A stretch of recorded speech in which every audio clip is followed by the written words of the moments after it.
శ్రమ ఎందుకు వస్తుంది తెలుసా? నీ కన్నీళ్ళు ఎందుకు తెలుసా? నీ యొక్క రోగము, నీ యొక్క బలహీనత ఎందుకు తెలుసా?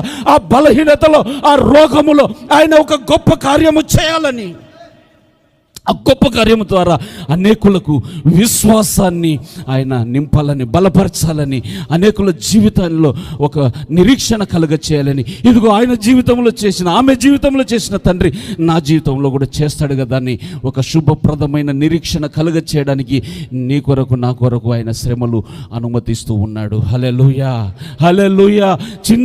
చిన్న వయస్సులో భర్తలు కోల్పోయి, చిన్న వయస్సులో కుటుంబ బాధ్యత భుజముల మీద వేసుకొని, చిన్న వయస్సులో తల్లిదండ్రులు కుటుంబాన్ని పట్టించుకోక, చిన్న వయసులో ఈ యొక్క కుమారులు తల్లిదండ్రుల యొక్క మాటకు లోబడినటువంటి స్థితిలో కన్నీటి మధ్యలో వేదన, దుఃఖములు, కన్నీళ్లు పెడుతున్నటువంటి తల్లిదండ్రులకు, అన్నదమ్ములకు, అక్కజల్లకు ఆ తండ్రి ఈరోజు కొంత శుభప్రదమైన నిరీక్షణ కలుగ చేస్తూ